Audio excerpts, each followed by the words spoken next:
Hi everyone, welcome to my channel. My name is Oshina.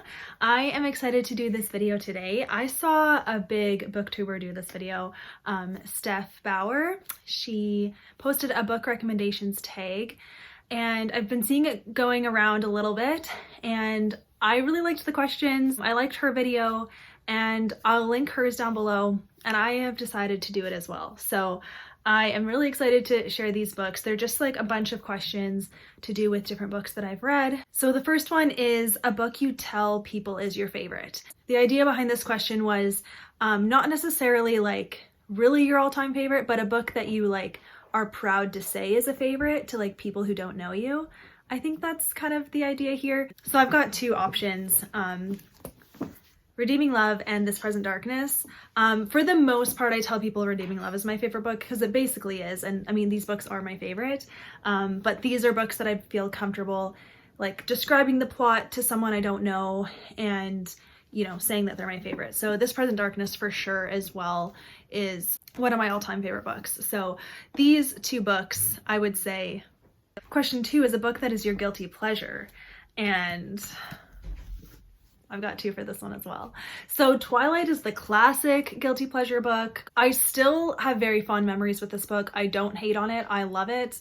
Anything that Stephenie Meyer writes, I want to read, especially in this Twilight world. I'm one of her biggest fans. So yeah, and I'm not really ashamed to say it, but it's not like I recommend Twilight on my channel like ever. So there you go. And then the cheat sheet is for sure guilty pleasure because this is the kind of like cheesy like romance that is just so good to me. Like, I don't care how cheesy it is. This is my perfect cheeseball romance ever. So I love it. I know that a lot of people could say there's like not a lot of substance to this book, but I don't care. I was fully invested and entertained the whole time. So okay, question 3, a book everyone loved but you didn't. So again, two answers for this one. First is A Castaway in Cornwall by Julie Klassen. This is such a letdown for me. I am really disappointed that I didn't like it that much, but a lot of my friends really did enjoy it. I love the cover. I love everything about it except the story. I found it very boring and I don't know, I just like wasn't into it. I didn't connect with the characters. I felt very disconnected from this story. I don't know why, but it's just one of those stories that didn't work for me. So that's too bad because I know a lot of people love this book. And then the other one is Fox by Nadine Brandes. I know a lot of my friends love this book and love this author, and it was not for me. I didn't connect with the fantasy at all. I did like the characters, like some of the characters and the romance, but otherwise I was not into it. Question 4, a book you read the fastest, and the most recent one is definitely The Cheat Sheet. I read this in 2 sittings. I ate it up. I loved it. So yeah, it was so good.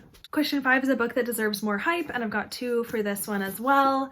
Now, for me, The Last Song, I think it really needs more hype. It is an older book, so I can see why not as many people are reading it, but this is such an excellent story in my opinion. It has heart, romance, funny moments, like really deep, hard issues, and family. It's just really good. So I would love to see more people reading this book. And then for If I Run, I know that it was super popular like maybe in 2020, like a couple years ago, but it is still such a good trilogy. I think this is Terry Blackstock's best work so far that I've read. I haven't read most of her stuff, but I just want to see more people reading this as well. Maybe everyone has read it and that's why, but I just think that this is such a good romantic suspense. It's really action-packed, very fast-paced, and it just has such amazing characters, really good plot. So I think that this deserves all the hype and more. Question 6 is a book that is becoming a movie or TV show. So Redeeming Love was turned into a movie. It's already out though. I think Happiness for Beginners is coming out as a movie. I'm not sure about this year or not, but one of Catherine Sender's books is coming out as a movie, and I think it's this one. So I'm really excited. I loved this book, so I definitely will be watching the movie when it comes out. I hope that they do it justice. Question 7 is a book you have reread the most, and I've got 2. Yes, My Stubborn Heart. I love this book. It is one of my all-time favorite romance books. Yes, I've reread it multiple times. And then On the Fence. This is like an old favorite, and this is my favorite Casey West book. I love it. The romance is so perfect. And I have read this multiple times because it's such an easy read. It's a quick read, and I loved it. Question 8, a book from a genre you don't typically read. For me, that is Spy X Family, because I don't read manga much at all, and I don't really read like spy books either. Although, like, I guess, yeah, no, I don't read spy books really. Yeah, but I quite enjoy this series. I have read up to volume 5, and I like it. Question 9 is a book that deserves all the hype it gets, and I'm gonna say The Bodyguard by Catherine Center. I have noticed so many like secular booktubers loving this book, and that makes me really happy because this is a clean romance, and it's a really like sweet romance and like low stakes, light language, but totally clean. And it was such a pleasant read, and I'm so happy that people are liking it because it's just more evidence that there are good, great books out there that don't have all the graphic details. So yes, I'm very happy that The Bodyguard is getting so much hype. Okay, question 10 is a book you usually recommend when asked to give a recommendation. So this is tough because I have so many recommendation videos on my channel. I'll link some of them down below. If you want clean romance recommendations, I've got you covered. I have a lot of videos for that. And so I was just kind of thinking like, I don't know. But so it depends what you're looking for. But overall, I do feel like I would recommend Submerged by Dani Petrie because it has great romance, it has great mystery, it has like high stakes murder, suspense type of things, and it's set in Alaska. It's clean, it's great, and I just think a lot of people would like this book if they gave it a shot, so I'm gonna say this one. Okay, question 11, a book that has your favorite characters. And okay, number 1, Genevieve in this book, the main girl character, one of my favorite female characters ever.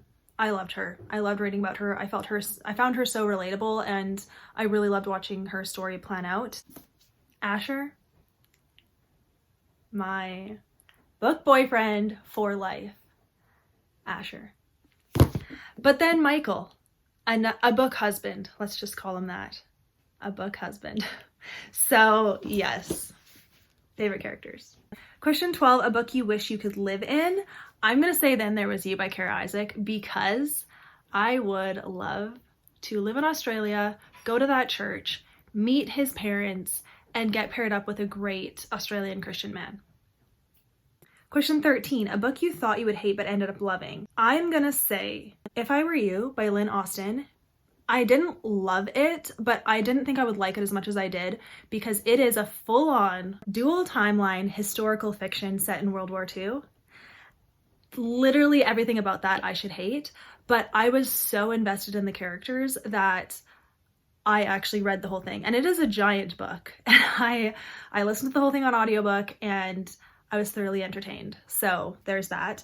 But then also Project Hail Mary by Andy Weir. This one had a lot of hype around it, and I was worried because I've never read The Martian, but I saw the movie and there's a lot of language in it, and I've heard there's a lot of language in the book as well. So I thought that would be similar with Project Hail Mary, but it's really not. Like, there's a little touch of language, but it's really not there much at all. And it was such an interesting story. I really loved it. So I was surprised for sure. Question 14, a book that made you cry. I'm gonna say Prophet by Frank Peretti. I'm lending it to my mom, so I don't have my copy with me. The faith topics, the spiritual topics talked about in this book really touched my heart and spoke to me. So of course I cried. Okay, question 15, a book you wish you could read for the first time. Now, there are literally so many options, and I'm just gonna pick one, you know? I wish that I could read Happiness for Beginners for the first time again, because this was my first book that I've ever read by Catherine Center, and I was blown away by the writing and the themes that she talked about in here. I related to it so much. The one thing that like brought it down a star, like this should be 5 stars, but there's a pretty heavy duty makeout session that was gonna lead to more if things didn't happen pretty like early on in the book, and I almost DNF'd it because of that, but I kept going, and after that there's like nothing, and there's barely any language that I remember, but really it was like this woman changing her life and really like investing in herself, bettering herself, and learning what she's made of. I related to it so much, and I was so inspired by it. And just like the whole progression of her growth as a character spoke to me so much. And I would love to experience that again, because I do think that I would experience that again if I read it again. And that is the tag. So thank you for watching, you guys. I hope this was enjoyable. I definitely recommend you doing this video too if that interests you. I'll link the questions down below and Steph's video down below. And thank you for watching, you guys. I hope that you like the video and you subscribe, and I will see you in my next one. Bye.